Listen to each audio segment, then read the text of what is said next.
Hey guys, welcome back to Human Condition. This video is another video in our psychology series. This one is Inside the Mind of a Psychopath. So this should be a pretty interesting one. So, video will be talking about the different brain structures, the brain chemicals, and the thoughts of the, people who suffer from psychopathic tendencies. Also, I want to start off with saying I'm not roasting anyone who has psychopathic tendencies. Better understand people with psychopathic tendencies and understand why they do what they do. Off with neuroscience. This is pretty interesting, but I didn't know this, but people with psychopathic tendencies or psychopaths typically have different brain structures from the average person, which is kind of crazy, pretty cool. 3 core things are different in a person with a psychopath's mind, and that is the prefrontal cortex, the amygdala, and the striatum. The prefrontal cortex and the amygdala, when I was researching it, said that the connection between them is not as strong. The prefrontal cortex is with self-control and decision-making, and the amygdala is emotion. So the lack of connection between them could suggest and explain why psychopaths have a hard time with self-control, potentially, and emotional regulation, controlling their emotions. Also, the striatum is bigger than normal, and this is linked with reward systems and motivation. So with a higher striatum, with a bigger striatum in the brain, they might be more impulsive and high reward seeking, and it might increase their dopamine levels in their brain. And also, the volume of certain areas of the brain seem to be smaller than the average person, potentially. So the thalamus, the insular cortex, and the basal ganglia, I think that's how you pronounce it, I'm not mistaken, all seems to be smaller, which are all crucial in emotional regulation and emotion sensory. This can also explain why they have a hard time picking up on emotions and feelings of others, potentially. And finally, the white fibers, the white matter in the brain, the white fibers that help connect emotional lines to each other in the brain are weaker, and that's also another reason why emotional sensory information tends to get messed up in psychopaths' minds, potentially. Also, so those are the 5 main reasons on why psychopathic neuroscience is and brain structure is different from the average person. Prefrontal cortex, amygdala, striatum, white matter in the brain, and lower volume in the lower volume in certain areas of the brain all contribute to a harder time with emotional sensory information, which I thought was pretty interesting. I didn't know that. It's pretty cool to think, or pretty interesting to see that how a person who suffers from psychopathic tendencies has different brain structure than the average person without psychopathic tendencies. It's pretty interesting to see. Second part are the 3 main topics to understand their behavioral aspects. After first was the neuroscience and the 5 main topics that caused brain functions that caused the predisposition to psychopathy. However, there's also behavioral manifestations of it. That we'll talk about when I was researching it. 3 main things that key behavioral traits that psychopaths have. Typically are someone who has these traits, tendencies, and that is exploitive nature, disregard for norms, and criminality.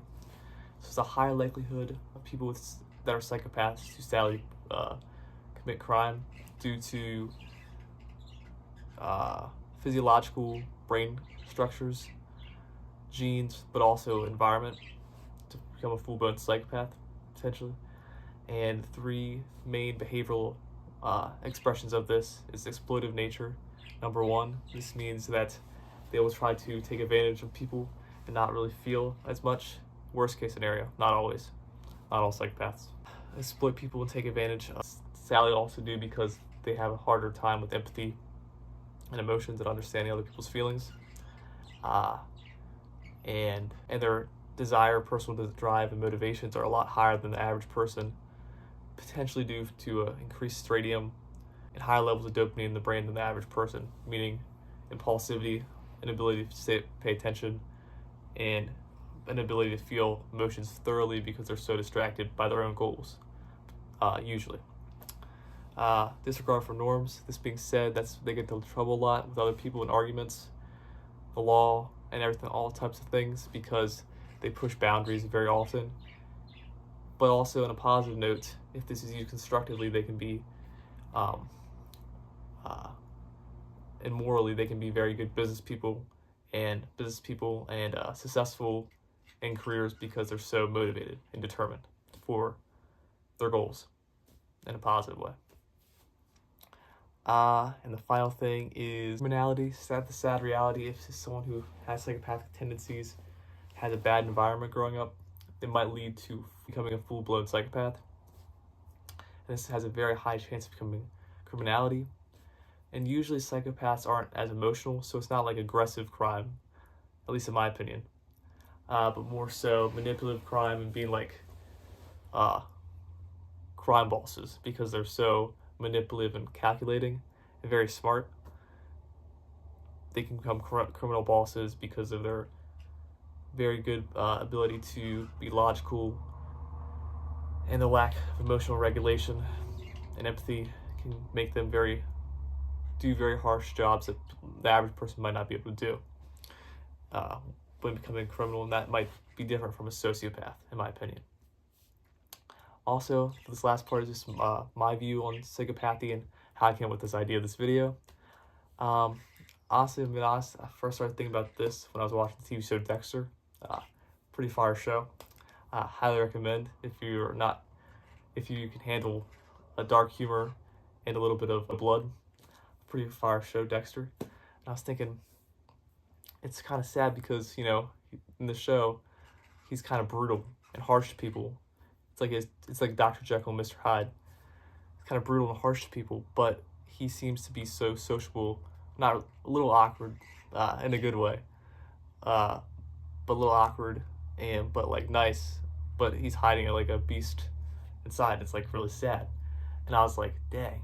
And then I was trying to figure out, do psychopaths have emotions? And a lot of people argue that no, but I think yes, they have emotions, but it's repressed emotions. It's from trauma. So for example, in the case of Dexter, this is just one person, it's a TV show, so this might not be accurate of all people who suffer from psychopathic tendencies. It's obviously a lot of other things that cause it. However, in my opinion, a big portion is environment and trauma that make people have psychopathic tendencies turn into psychopaths. And the trauma that he causes repressed emotions, and these repressed emotions are actually guiding them. So I wouldn't, because psychopaths can't be completely emotionless, because emotion makes us do our actions. Like, without emotions, you wouldn't ever do anything. So the aggressive nature of psychopaths aren't due to a lack of emotion. It's just a not understanding of what emotions they are feeling. It's a lack of understanding of one's emotions that causes people to become people with psychopathic tendencies to become psychopaths. It's not feeling anything, but not understanding what they feel. And if they were to have deep therapy, obviously it can't change the brain structures and the brain chemicals in the brain, but unravel what their deep emotional thing that's guiding them to have aggressive tendencies.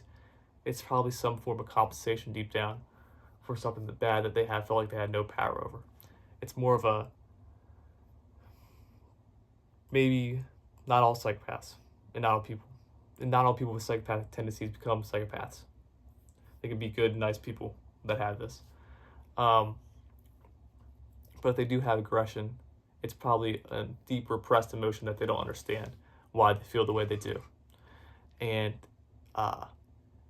it comes from a power complex of feeling not powerful, so they overcompensate by being aggressive and powerful over other people, in my opinion. I could be wrong. So, in case you've ever seen the show Dexter, that's my analysis of why he does what he does. It's a power complex and compensation, but could also be applied to people who become full-blown psychopaths from psychopathic tendencies. So yeah, in conclusion,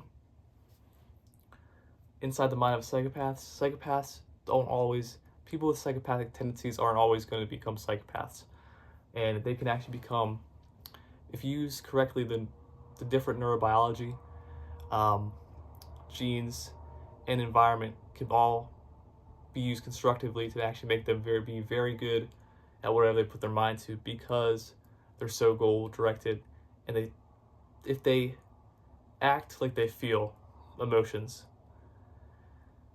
they can be very goal driven and achieve their goals and still care about other people's feelings and act empathetic.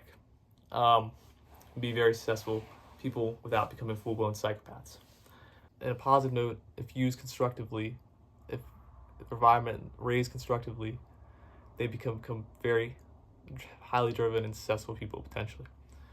Negatively, if not raised constructively, they can become crime bosses, very meticulous criminals who think things out because they have an aggressive emotional state, but they don't know why they feel angry.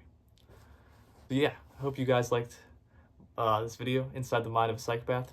Again, I hope I didn't unintentionally roast anyone with psychopathic tendencies. And just because someone has psychopathic tendencies doesn't mean they'll become a full-blown psychopath in the negative connotation way. So yeah, I hope you guys enjoyed this video. As always, thanks again for watching. Like and subscribe if you want. I love you guys, and I'll see you in the next one.